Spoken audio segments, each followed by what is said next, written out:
Style తో సరికొత్త designs తో SKT గోల్డెన్ డైమండ్స్ ఈ జూలై 5న నల్లగండలో గొప్ప ప్రారంభం. గోడ మీద ఏలాడదీసే తుపాకీ కూడా మౌనంగానే ఉంటుంది.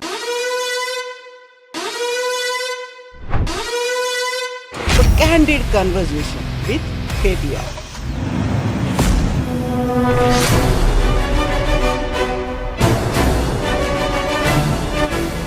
ఇందాక తూతూ మేమే అంటుంటే తూ తూ అని తిట్టుకుంటా. So 20 years of political journey.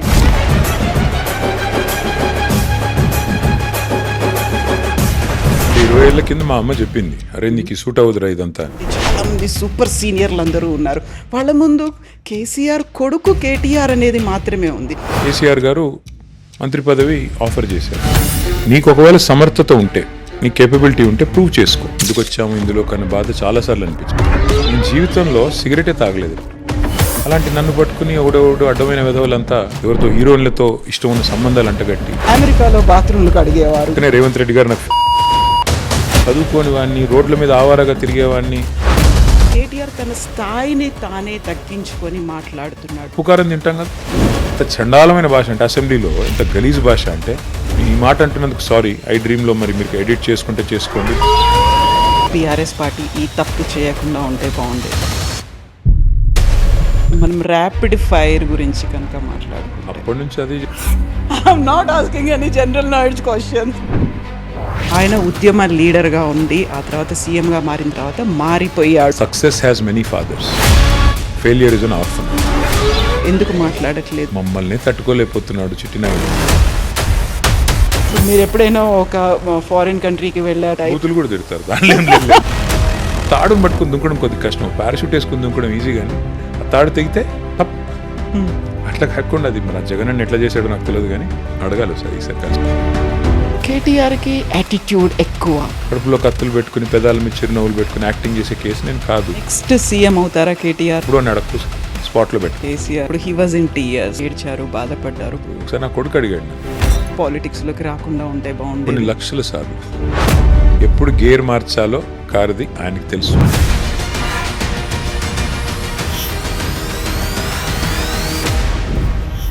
El Niño effect, ఒక ఎక్స్టెండెడ్ ఎండాకాలాన్ని ఇప్పుడు మనం చూస్తున్నాం. ఆ ఎండలతో పోటీ పడుతున్నటువంటి పొలిటికల్ అట్మాస్ఫియర్ కూడా కనిపిస్తుంది. ఎప్పుడు తూతూ మేమే అనేది కనిపిస్తుంది. ఆ తర్వాత విమర్శలు, ఆరోపణలు, సవాళ్ళు ఇవన్నీ ఉంటాయి కదా. వీటన్నిటిని కాస్త పక్కన పెట్టి ఫుర్సత్గా ముచ్చట్లు పెట్టుకుందాం, బిందాస్గా మాట్లాడుకుందాం. ఒక candid conversation with KTR. Hello అన్న, నమస్తే, ఎట్లున్నారు? హాయ్ కవిత, బాగున్నానమ్మా, మీరు బాగున్నారా? I'm good. So 20 years of political journey. ఇందాక తూతూ మేమే అంటుంటే మేము తూ తూ అని తిట్టుకుంటున్నాం, నాకు అర్థం కాలేదు. నో. యూజువల్గా మీకు ఇప్పుడు 20 yearsలో బాగా ఎక్స్పీరియన్స్ చేసింది ఏంటి అంటే, వాళ్ళు ఎవరో ఏం మాట్లాడతారో ముందుగా మనం యాంటిసిపేట్ చేసుకొని దాన్ని మించి మాట్లాడాలి అనేది ఒకటి ఉంటుంది. ఆర్ఎల్స్ ఇమ్మీడియట్గా ఇట్లా ఫ్రాక్షన్ ఆఫ్ సెకండ్స్లో కౌంటర్లు, సవాళ్ళు ఇట్లాంటివన్నీ ఉంటాయి. అదేం లేదమ్మా, నేను అసలు అవతల వాళ్ళు ఏం మాట్లాడుతున్నారు అనేది కూడా నేను యాక్చువల్గా చూడను, పట్టించుకోను. ఎందుకంటే నా పార్టీకి నేను, మా పార్టీ తరపున, మా నాయకుడి తరపున ఒక స్పోక్స్ పర్సన్గా, ఒక కార్యకర్తగా నేనేం చెప్పాలనుకున్నానో నేను చెప్తాను తప్ప అవతల వాళ్ళు మమ్మల్ని ఏమంటున్నారు అన్న దాని మీద నేను అంత పెద్ద దృష్టి అయితే పెట్టను. ఎస్పెషలీ లాస్ట్ 2.5 yearsలో అయితే నేను పేపర్లు చదవడం మానేశాను, తర్వాత టీవీ చూడడం కంప్లీట్గా మానేశాను. సో దాని గురించి అసలు ఆలోచించట్లేదు. ఓకే, బట్ ఇంటర్వ్యూ ఇచ్చినందుకు thank you so much. Interview కేవలం కవిత కోసం, I not because of anything else. మీరు ఒక సిస్టర్గా మీ మీద నాకున్న అఫెక్షన్ అనండి, ఇంకోటి అనండి, దానికోసమే తప్ప ఇంకోటి కాదు. Thank you so much. So 20 years of political journey. 2006లో for the first time TRS ఒక ఉద్యమంలో పార్టిసిపేట్ చేయడానికి వచ్చిండ్రు. అక్కడ నుంచి ఇక్కడికి వచ్చిన తర్వాత డైలీ ఒక హెక్టిక్ షెడ్యూల్స్ అనేవి ఉన్నాయి. ఆ తర్వాత ఈ లైఫ్ స్టైల్ అంతా కూడా కంప్లీట్గా మారిపోయింది. ఒక సెలవులు లేనటువంటి ఒక లైఫ్ స్టైల్ అనేది ఉంటుంది. ఇవన్నీ చూస్తూ ఉంటే దాన్ని ఎలా నేను ఇంబైబ్ చేసుకుంటాను, ఎలా యాక్సెప్ట్ చేస్తాను, ఎలా ముందుకెళ్తాను, ఇవన్నీ ఏమనిపించాయి అసలు మీకు? అంటే 20 ఏళ్ల కింద మా అమ్మ చెప్పింది, అరే నీకు సూట్ అవుతురా ఇదంతా అని. అప్పుడు వినలేదు నేను. ఇప్పుడేమంటున్నారు? నేను ఖచ్చితంగా అనిపిస్తుంది అప్పుడప్పుడు మా అమ్మ చెప్పిందే కరెక్టేమో అని. ఎందుకంటే చాలా సందర్భాల్లో బాధ అనిపిస్తుంది, అరే ఏం చేస్తున్నాం ఇక్కడ మనం అంతా కూడా, ఇది ఏమి నాన్ సెన్స్ అని కూడా చాలాసార్లు అనిపిస్తుంది. బట్ కొన్ని సందర్భాల్లో మనం చేసే పని వల్ల, మనం గవర్నమెంట్లో ఉన్నప్పుడు ఫర్ ఎగ్జాంపుల్ మనం చేసిన ఒక పని వల్ల కొంత మేలు జరిగినప్పుడు చాలా చాలా సంతోషం అనిపిస్తుంది. ఉదాహరణకి ఇవాళదే ఎగ్జాంపుల్ చెప్తాను. ఇవాళ నేను రాజేంద్ర నగర్ నియోజకవర్గంలో ఒక సభకి వెళ్ళాను. సభకి వెళ్తున్నప్పుడు నేను, సబితా ఇంద్రారెడ్డి గారు, నాతో పాటు ఇంకా ఎవరో కారులో ఉన్నారు. ఒక అమ్మాయి పరిగెత్తుకుని వచ్చింది. మేము ట్రాఫిక్లో కారు ఆగింది, ఒక అమ్మాయి పక్క నుంచి పరిగెత్తుకుని వచ్చింది. వచ్చి తలుపు కొడితే, డోర్ కొడితే తలుపు తీస్తే ఎప్పుడు వస్తారన్నా మళ్ళీ మీరు అని గట్టిగా, అంటే ఆ ఇమోషన్ కానీ ఇంకోటి కానీ, అమ్మాయి కళ్ళలో నీళ్లున్నాయి. అమ్మాయి పేరు కల్పన. ఆ వీడియో కూడా మా డ్రైవర్ తీసాడు అనుకోకుండా. అమ్మాయి ఉంటుంది, ఎప్పుడు వస్తారన్నా మళ్ళీ మీరు అంటే, ఎప్పుడు వస్తారంటే నన్నని కాదు అంటుంది, కేసీఆర్ గారు ఎప్పుడు వస్తారు తిరిగి అని. అంటే ఆ రకమైన ఆప్యాయతను మనం పొందగలిగినప్పుడు, నిన్నటికి నిన్న ఈ పక్కన మా నందినగర్లో, మా ఇంటి పక్కనే ఉండే ఇక్కడ నుంచి వస్తున్న రోడ్డు మీద ట్రాఫిక్ జామ్ అయింది. అక్కడ కూడా ఒక అమ్మాయి పరిగెత్తుకుని వచ్చింది. నా పేరు లక్ష్మి, నేను కూరగాయలు అమ్ముతాను, మళ్ళీ మీరే రావాలా, మీరు నాకేం ఇవ్వకపోయినా పర్వాలేదు. అది కూడా మా వాళ్ళు ఎవరో వీడియో తీశారు. నేనేమంటున్నా అంటే, ఇలాంటివి జరిగినప్పుడు, ఇలాంటి అనుభవాలు కలిగినప్పుడేమో చాలా సంతోషంగా అనిపిస్తుంది, తృప్తిగా ఉంటుంది. మొన్న ఒక అబ్బాయి సడన్గా నాకు మెసేజ్ చేసినాడు, సార్ నేను టీ హబ్ వల్ల లాభం పొందాను, ఇప్పుడు నేను ఫోర్బ్స్ 30 under 30 అంటే 30 years కంటే తక్కువ ఉన్న దాంట్లో నేను అత్యంత ప్రభావవంతమైన వ్యక్తుల పేరులో నా పేరు వచ్చింది, మీకు వచ్చి థ్యాంక్స్ చెప్పాలి అన్నాడు. రమ్మన్నాను. వాళ్ళ నాన్నగారిని తీసుకొని వచ్చినాడు. వాళ్ళ నాన్నగారు పాపం చాలా అమాయకంగా ఉన్నాడు. ఏం చేస్తుంటారు మీరు అన్న. వాళ్ళ నాన్నగారు ఒక వెల్డర్, ఒక కూలీగా పనిచేసేటోడు. వాళ్ళ కొడుకు 27 ఏళ్ళు 2022లో స్టార్టప్ పెట్టాడు. 4 ఏళ్లలో he's become one of the most influential people according to Forbes. 30 under 30లో ఉన్నాడు. So when he was thanking me, ఎంత సంతోషం అనిపించిందంటే, ఓహో మనం చేసిన ఎప్పుడో చిన్న ప్రయత్నం ఒక పిల్లోడికి లాభం జరిగింది. వాళ్ళ ఆ తండ్రిని అడిగాను నేను, మీ కొడుకు చెప్తుంది ఏమన్నా మీకు అర్థమవుతుందా అని. నాకు అర్థం కాలేదు అన్నాడు. కానీ నా కొడుకు మీలాంటి వాళ్ళతో కూర్చుని మాట్లాడుతున్నాడంటేనే నాకు సంతోషంగా ఉంది అన్నాడు. ఏదో సాధించిండు అనేది మాత్రం అర్థమవుతుంది. అంటే అట్లా, సో ఇట్లాంటి అనుభవాలు కలిగినప్పుడు ఏమనిపిస్తుంది అంటే, ఇట్స్ ఆల్ వర్త్ ఇట్ అనిపిస్తుంది. బట్ అన్నిటికన్నా మించి మీకు గుర్తుండాలి కవిత, మీరే ఇంటర్వ్యూ చేశారు. అప్పుడు మీరు TV 9లో ఉండే, కేసీఆర్ గారు ఇంటర్వ్యూ చేశారు. మీరు తెలంగాణ వచ్చిన తర్వాత ఇదే ఇంట్లో ఆ పైన రూమ్లో మీరు ఇంటర్వ్యూ చేసినారు. కేసీఆర్ గారు కన్నీళ్ళు పెట్టుకున్నాడు ఆయన. ఎగ్జాక్ట్లీ. అసలు తెలంగాణ సాధించిన దాని ముందు మిగతా అన్ని బలాదూర్, ఇంకా మిగతా ఇది ఏమైనా ఎనీ సార్ట్ ఆఫ్ అచీవ్మెంట్.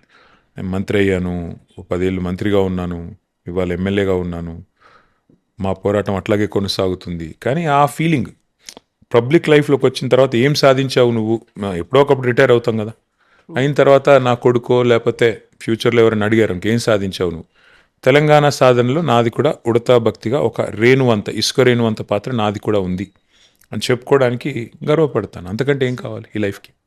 కాకపోతే అమెరికాలో మీరు చేసినటువంటి ఉద్యోగం కావచ్చు, మంచి శాలరీ, ఎవరైతే ఒక కల కంటారో అట్లాంటి ఒక లైఫ్ను వదిలిపెట్టి ఫర్ ద ఫస్ట్ టైం ఇక్కడికి ల్యాండ్ అయినప్పుడు కేసీఆర్ కొడుకుగా మిమ్మల్ని చూశారు. ఒక రాజకీయ అరంగేట్రం చేస్తున్నప్పుడు అప్పటికే ఒక కాకలు తీరినటువంటి నేతలు ఉన్నారు, తలలు పండినటువంటి చాలామంది సూపర్ సీనియర్లు అందరూ ఉన్నారు.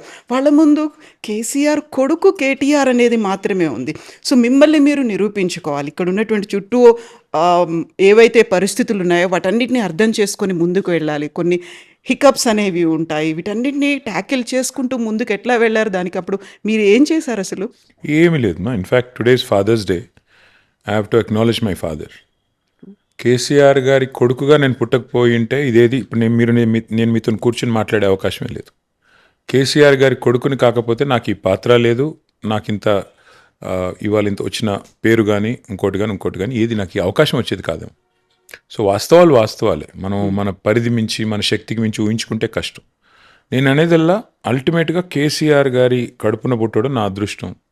ఆయన ఒక గొప్ప ఉద్యమ నాయకుడు, ఎంతోమంది కార్యకర్తల మాదిరిగానే నాకు కూడా అవకాశం వచ్చింది. బట్ సహజంగా నాకున్న ప్రత్యేకత ఏంటంటే, నేను ఆయన కడుపున పుట్టడం. దానివల్ల ఏమైంది, ఆటోమేటిక్గా మీడియా గుర్తింపు కానీ ఇంకోటి కానీ వచ్చింది. మీడియా గుర్తింపు కానీ ఇంకోటి కానీ వచ్చినప్పుడు మనం, చిన్న ఉదాహరణ చెప్తాను మీకు నేను. 2014లో ప్రభుత్వం వచ్చింది, ప్రభుత్వం ఏర్పడినాక కేసీఆర్ గారు మంత్రి పదవి ఆఫర్ చేశారు. నేను మంత్రిని చేస్తున్నాను అన్నారు. అంటే నేను ముందుకు సంకోచించిన కొద్దిగా. నాకేమనిపించిందంటే, నా వల్ల ఇంత పెద్ద మనిషి బద్నాం అవుతారు, ఆయనకి ఎందుకు బద్నాము, మళ్ళీ కొడుకుని క్యాబినెట్లో పెట్టుకున్నాడు అని అంటారు. సార్ ఎందుకు సార్ వద్దులేండి, మీరుంటే చాలు కదా, మీరుంటే నాకు నా కాన్స్టిట్యున్సీకి సంబంధించి ఏ పని అన్నా అవుతుంది కదా, నాకు ఎందుకులేండి అన్న. అంటే ఆయన అన్న మాట ఏంటంటే, ఈ రోజు కాదు ఇంకో 20 ఏళ్ల తర్వాత నీకు నేను మంత్రి పదవి ఆఫర్ చేసినా కొడుక్కి ఇచ్చాడని అంటారు. నీకు ఒకవేళ సమర్థత ఉంటే, నీ కేపబిలిటీ ఉంటే ప్రూవ్ చేసుకుంటే స్టేట్ కోసం మంచి పని చేసిన వాడు అవుతావు. ఎగ్జాక్ట్లీ. ఒకవేళ ప్రూవ్ చేసుకోకపోతే ప్రజలే తిరస్కరిస్తారు, పక్కన పెడతారు. కాబట్టి నువ్వు నా కొడుకు అనడం క్వాలిఫికేషన్ కాకూడదు, అదొకటే క్వాలిఫికేషన్ కాకూడదు, బట్ నువ్వు నా కొడుకు అనడమే అబ్స్ట్రక్షన్ కూడా కాకూడదు నీ గ్రోత్కి. కాబట్టి నువ్వు ఆలోచించుకో అన్నారు. సరే, మరి ఆయన చెప్పింది కూడా లాజికల్గానే అనిపించి తీసుకున్నాను, పని చేసిన. ఇవాళ నేను వెనక్కి తిరిగి చూసుకుంటే వాస్తవం ఏంటంటే కవిత, 100% ఆయన ఏదైతే చెప్పారో తూచా తప్పకుండా చేసుకుంటూ పోయాను. అంతే తప్ప ప్రత్యేకంగా ఫలానా చేయాలనో, ఒక ఎజెండాతోనో, ఒక పర్సనల్ అగ్రాండైజ్మెంట్ కోసం నేనేం ప్రయత్నం చేయలేదు. మా నాయకుడు ఏ పని చెప్తే ఆ పని తూచా తప్పకుండా ఒక కార్యకర్తగా చేసుకుంటూ పోయాను. సో ఆ ప్రాసెస్లో కొన్ని విజయాలు రావచ్చు, కొన్ని అపజయాలు రావచ్చు, కొన్ని ఎదురు దెబ్బలు తగలవచ్చు, కొన్ని జరగవచ్చు, but that is life. Exactly. ఒక వారసత్వ రాజకీయం అనేటువంటి ఒక నెగటివ్ కామెంట్ ఉంటుంది. At the same time KCR లెగసీని కేటీఆర్ కంటిన్యూ చేస్తున్నాడా అనేటువంటి ఒక బాధ్యత, అంచనాలు ఉంటాయి. 2 డిఫరెంట్ వరల్డ్స్ అనేవి ఉంటాయి. వీటన్నిటిని ట్యాకిల్ చేసుకుంటూ ముందుకెళ్ళడం అనేది ఒక రకంగా సంతృప్తి ఉందా, ఆనందం ఉందా అంటే ఎందులో కనిపిస్తోంది మీకు ఇదంతా? అంటే కొన్ని సందర్భాల్లో బాధ అనిపిస్తుంది.